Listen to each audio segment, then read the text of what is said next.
Okay, I'm going to talk about the media state corporate merger that has developed in the United States.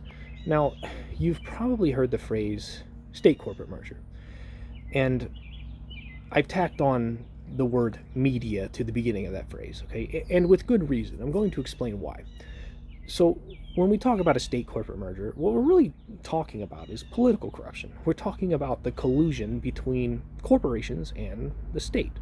So, for example, you could have defense contractors who fund the campaigns of certain elected officials, and that funding makes it more likely that those elected officials will win their next election. And in order to return that favor to the defense contractors, the elected officials will go into office and write economic policy or write foreign policy that benefits the defense contractors. So, this is ultimately how we have created a military industrial complex. We have we have elected officials who are writing foreign policy that that effectively funds the defense contractors, and the defense contractors in turn give weapons to the government. What this is again, it's corruption. What's happening here is the defense contractors and the elected officials are funneling money back and forth between themselves. They're funneling our tax dollars between themselves. This is an incestuous relationship almost. What is happening is they're using our tax dollars for their own benefit, and, well, those tax dollars don't get used where they're actually needed the most, and the working man suffers as a result, right? So, what's the role of the media, though? Because, again, the media plays a pivotal role in this process. And in fact, the media is actually leading the show. The media is the first step.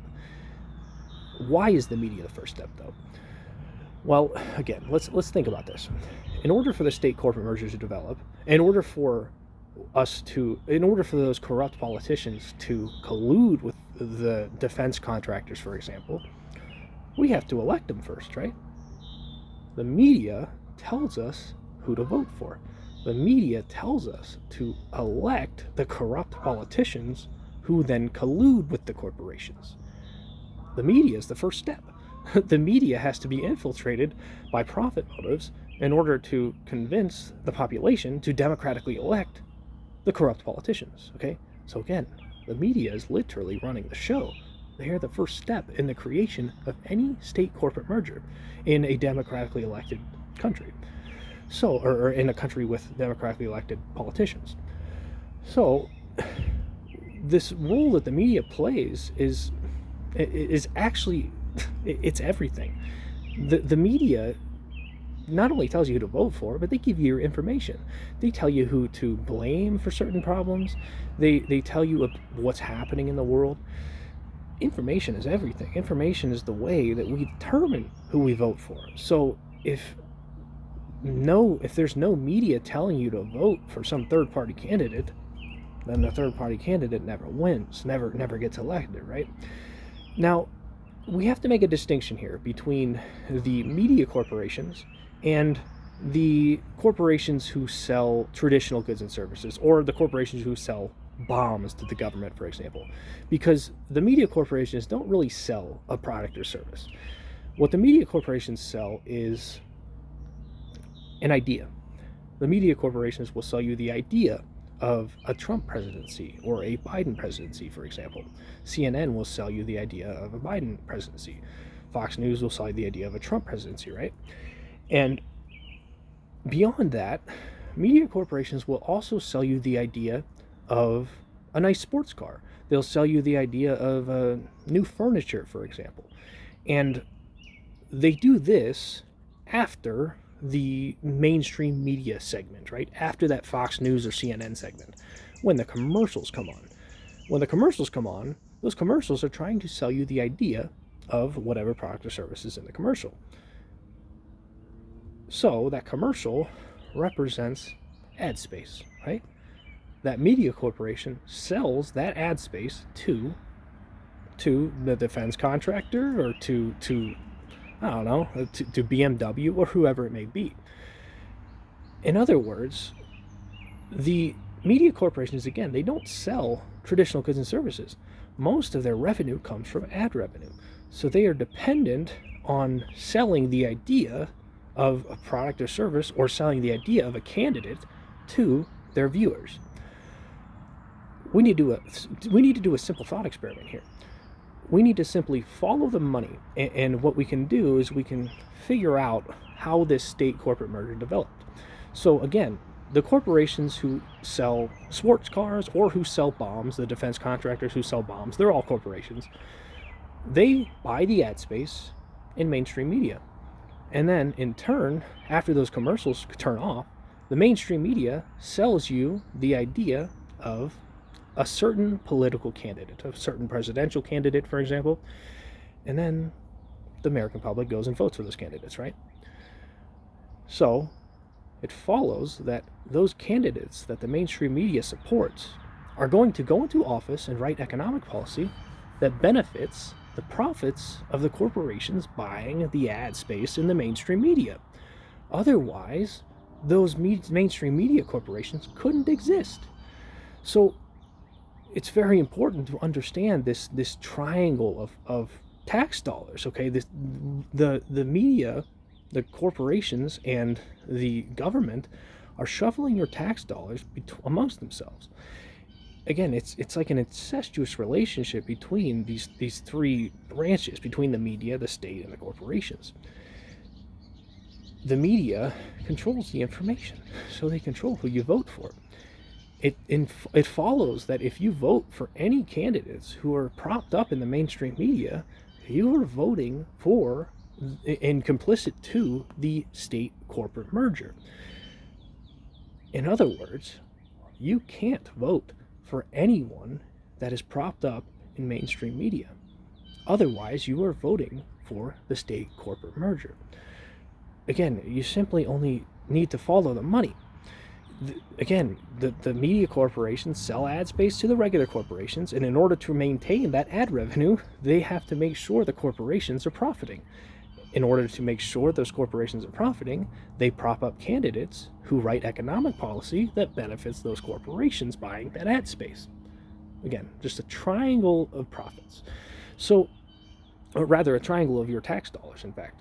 So, we have to really think about the dichotomy between Democrats and Republicans here, because we might be led to believe that, well, Democrats are good or Republicans are bad, or vice versa. But in fact, if the Democrats and Republicans that the media is telling us to vote for, if we vote for those candidates, we're voting for the state corporate merger, regardless of whether they're Democrat or Republican. This is why oftentimes the Bernie Sanders are not being propped up in the mainstream media. It's because those candidates actually threaten the state corporate merger. They threaten the profits of the corporations because they threaten the corruption. They threaten the collusion. So what's actually happened is there's kind of been this consciousness that has developed among the ruling class, and that consciousness is kind of equivalent to the state corporate merger. That consciousness is characterized by what is basically the realization that the media can divide the public along culture divides. So those culture divides are, for example, race, gender divides, religious divides, abortion divides, pro-life versus pro-choice, pro-vax versus anti-vax, LGBTQ versus anti-LGBTQ. What has happened is the ruling class has developed a consciousness that realizes that if it can divide people along those culture divides and get people to blame their cultural opposition, then they can in turn write economic policies that benefit them regardless of whether Democrats or Republicans are elected. In other words, the Democrat and Republican Party they're effectively a uniparty. And they're a uniparty because they focus on culture divides, and meanwhile, their economic policy becomes more and more similar. Their economic policy is merging. And that's why the tax rates have not changed meaningfully in the last 4 decades, right around Reagan, right? So what's happened is, again, that ruling class has developed a consciousness that divides the public amongst themselves and gets them to blame each other for the culture wars, when in reality, the culture wars fester. The culture wars worsen when the economic inequality rises. And, well, both of those Democrat and Republican parties are writing economic policy that worsens that worsens the economic inequality, right? So the solution here is, well, there's a couple solutions, and there's both of these solutions are actually characterized by the same thing, the same two things. Okay, so remember, the solutions are actually kind of simple. They're simple, but they're not easy. So if we retrace this media state corporate merger, the solutions are to address each of those things individually. However, again, as I said, the problem starts with the media. So both of these solutions I'm going to give you are actually characterized by two things. The first thing they are characterized by is working class organization. The second thing they're characterized by is a shift to independent media funded by grassroots movements, funded by the working class rather than funded by corporations. So both of these solutions I'm going to give you are characterized by those two things. Again, working class organization and a shift to independent media. So the first solution is a top-down solution. This is addressing the state side of the state corporate media. Or the state corporate merger, sorry. So this is almost kind of like a communistic solution. It's effectively a revolution at the ballot box that uses independent media to organize that revolution. It uses independent media to organize people, the working class, to vote for better representatives, to vote for the politicians who aren't going to collude with the corporations. Again, this addresses the state side of the state corporate merger through independent media, through the basically leaving behind the legacy media that is colluding with the state and corporations, right? The other solution is a bottom-up solution, and this is addressing the corporate side, okay? So this is a free market solution, a capitalistic solution, okay? And this is a revolution in the workplace, okay? So this means labor unions, labor strikes, worker cooperatives, boycotts, okay? Things like this. In other words, we can choose to solve this state corporate merger in two ways. We can address the state side, or we can address the corporation side. It doesn't actually matter which solution we choose, and in actuality, we can do both at the same time. We can elect better representatives who deconstruct the state corporate merger, who deconstruct the collusion between corporations and our elected officials, and we can build labor unions and labor strikes and other labor movements, right? We can do both these things at the same time, and it doesn't even matter which one we choose. The thing to recognize here, though, is that among both of those solutions, there are two characteristics. As I said, working class organization is a prerequisite, and a shift to independent media is also a prerequisite. The shift to independent media is what builds the working class organization.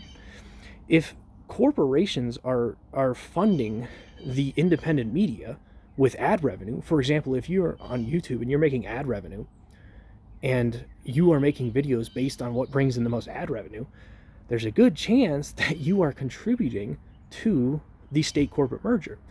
Because the state corporate merger, which YouTube is a part of, which Google is a part of, profits when everyday people watch things that prop up the uniparty paradigm.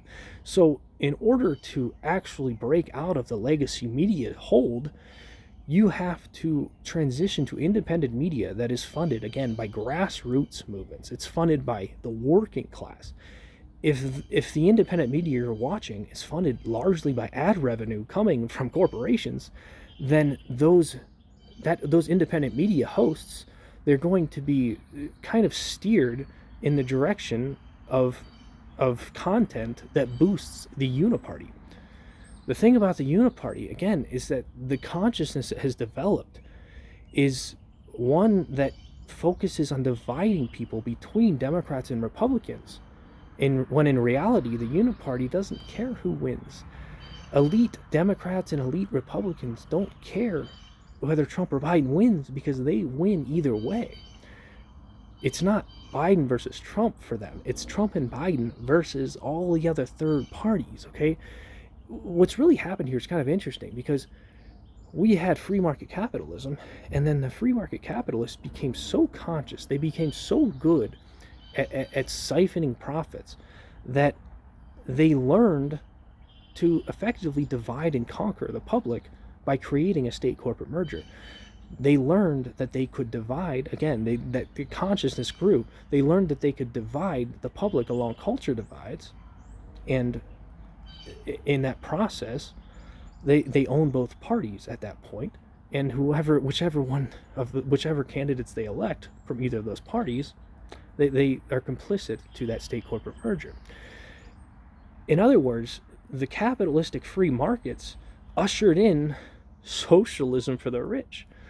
It's kind of a strange phenomenon. It's almost like a contradiction, but it's not, because what happened is the free market took control of the state, and in that process, they created almost like a communistic socialism for the rich type of government, almost like an oligarchy. The solution is to organize and deconstruct that oligarchy. It's to deconstruct the state and the corporate side of that state corporate merger through independent media.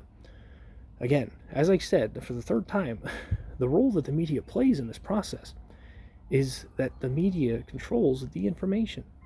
So if we are watching media that is funded by corporations, that media is going to tell us to vote for candidates who write economic policy that benefits the fucking corporations. You cannot vote for candidates who are propped up in mainstream media. Biden and Trump, they might not even know how the role that they play. They might be useful idiots in this scenario. I can't say for sure. Maybe they know they're complicit, or maybe they are just useful idiots who are propping up the state corporate merger without even knowing it. Regardless, it's no secret on this channel, I'm a supporter of third parties. I'm probably voting for RFK. I also like Jill Stein, even Cornel West, even Chase Oliver. I think he's a decent candidate. I will be voting for a third-party candidate regardless, and you should too. If you have any logical understanding of this media state corporate merger, then you will understand that none of these candidates from the Democrat or Republican Party are working for you. Again, I encourage you to look at this media state corporate merger, deconstruct it in your head, and try to find a solution, one of those two solutions, okay? Try to build a grassroots movement try to build a labor movement, try to start a union, try to start a worker co-op, or boycott the large corporations, or try to elect politicians who will go into office and rid the government of this state corporate merger, who will rid us of the collusion of between corporations and the state. You cannot vote for the candidates who are propped up in the mainstream media. It will not work anymore. Again, capitalism has developed a consciousness, the ruling class has developed a consciousness that is taking advantage of the working class by dividing them amongst themselves. Meanwhile, they control all the economic policy, and as that economic policy, as it creates more wealth inequality, they're pointing the finger at the opposite side of culture divides in order to blame them, rather than blaming the people controlling the economic policy, rather than blaming the corporations who are union busting. Organize in the workplace, democratize the workplace. There's a good YouTube channel called Democracy at Work. Dr. Richard Wolff is a brilliant economist. I suggest you check him out. I'll link his channel in the description. Thanks for watching.